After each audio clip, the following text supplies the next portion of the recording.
থেকে বাঁধছে, বাঁধার পর বলতেছে রে দাসী, বল এবার তোর ইমান তুই ছাড়বি কিনা বল। মা তো এমন এক জিনিসের নাম আপনাদেরকে বোঝানোর চেষ্টা করলাম।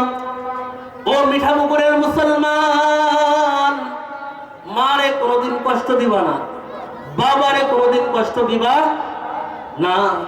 কারণ তুই তোমার মার সঙ্গে যদি তুমি তোমার বাবার দিকে যদি একটা বার নেক নজর দিয়ে তাকাও, একটা বার নেক নজরে তাকাইছো, তো আল্লাহ তাআলা রব্বুল আলামিন তোমার আমলনামায় কবুল হজের সওয়াব দান করবেন। সুবহানাল্লাহি ওয়া বিহামদিহি। এই খুশি সংবাদ না? এই জন্য মারে কখনো কষ্ট দিবা না, বাবারে কষ্ট দিবা না। সবসময় মা বাবার দোয়া লইবা। কেন লইবা?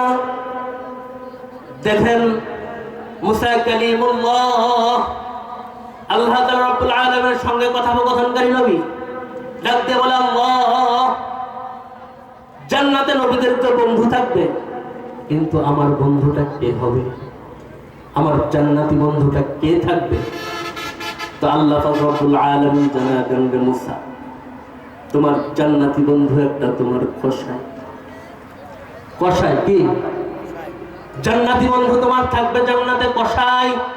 মুসা আলাইহিস সালাম আশ্চর্য হয়ে গেলেন, টেনশনের ভিতরে পড়ে গেলেন। হায় হায়, আমি একটা নবী, আমি একজন কালিম, আল্লাহ তাআলার সাথে কথোপকথন বলা নবী, আর আমার বন্ধু নাকি কসাই। তো আল্লাহ পাক রব্বুল আলামিনকে এবার জিজ্ঞেস করে, আল্লাহ, এই কসাইরে একবার দেখবার মনে চাই। ওগো আল্লাহ, একবার এই কসাইরে দেখবার মনে চাই। আল্লাহ জানা দিলেন, অমুক বাজারের ভিতরে যাইবা, দেখবা ওখানে পাশে কসাই।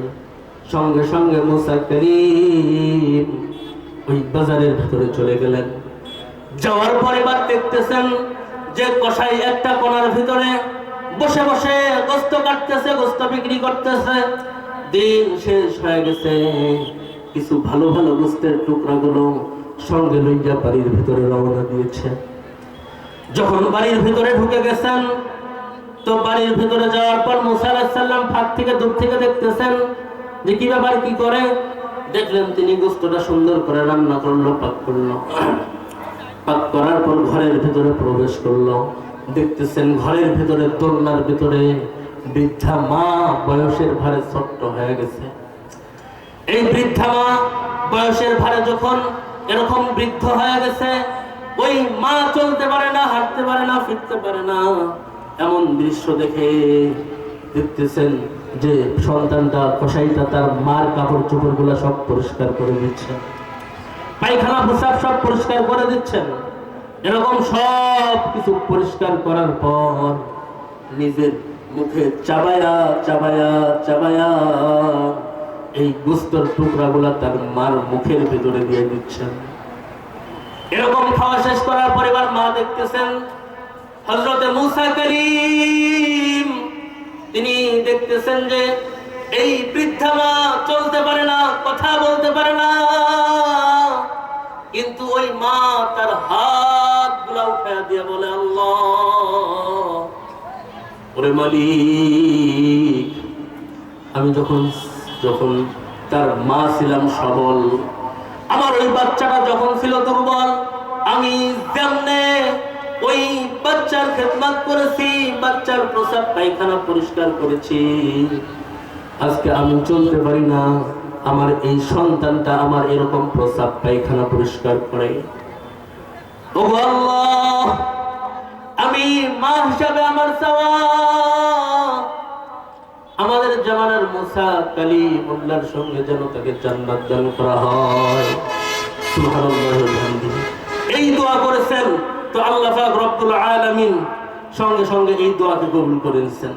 তো তার অবস্থানটা এরকম পরিবর্তন, যদি আপনার অবস্থান আপনি পরিবর্তন করতে চান, কোনো দিন আপনার মা, আপনার বাবা আপনার সঙ্গে অন্যায় করতে পারে, জুলুম করতে পারে, অনাচার করতে পারে, আপনি সন্তান হয়ে কোনো দিন ওই বাবার প্রতি আঘাত করতে পারেন না, ওই মাকে আঘাত করতে পারবেন না। এটা ইসলামে জায়েজ নাই। এই জন্য সর্ব অবস্থায় ওয়াকাদা রাব্বুকা আল্লা তা'বুদু ইল্লা ইয়্যাহু ওয়া বিল ওয়ালিদাইনি ইহসানা, আল্লাহ বলতেছেন যে বান্দা ইবাদত করবি আমি আল্লাহর, আর খেদমত করবি তুই তোর বাপ মার। করবেন তো ইনশাআল্লাহ? বলেন করবেন তো ইনশাআল্লাহ? সম্মানিত হাজিরিন, আমি শেষ করে দেই এটাই শেষ কথা, যে এই যে তার দুধের শিশুটাকে এরকম জ্বলন্ত অগ্নির ভিতরে ফেলাইয়া দিলেন, টকবক করে জ্বলতে থাকলেন, তো সন্তান ডাক দিয়ে বলতেছেন যে মা মা মা তুমি ভয় পেও না, মা তুমি যেই পথে আছো এটাই সঠিক পথ, এটাই ইমানের পথ, এটাই আল্লাহর পথ। বলেন আল্লাহু আকবার, আল্লাহু আকবার, আল্লাহু আকবার। তো এই যুগে যুগে মুসলমানদের এমন অবস্থান আসবে, ভয় পাওয়ার কিছুই নাই। এই দিনকে জিন্দা করে আল্লাহ পাক রব্বুল আলামিন আমাদের সবাইকে চলার তৌফিক দান করুক, সকলে আমিন। ওমা তৌফিক ইল্লা বিল্লাহ। আসসালামু আলাইকুম ওয়া রাহমাতুল্লাহ। আলহামদুলিল্লাহ, আল্লাহ তাআলার কাছে শুকরিয়া যে আল্লাহ রাব্বুল আলামিন আমাদের স্নেহভাজন, আমাদের মাদ্রাসার শিক্ষক হাফেজ কারি মোহাম্মদ সাজ্জাদুর রহমানের কাছ থেকে অত্যন্ত গুরুত্বপূর্ণ নসিহত শোনার তৌফিক দান করেছেন। এই জন্য আমরা আল্লাহ তাআলার কাছে শুকরিয়া আদায় করি। সকলে বলে আলহামদুলিল্লাহ।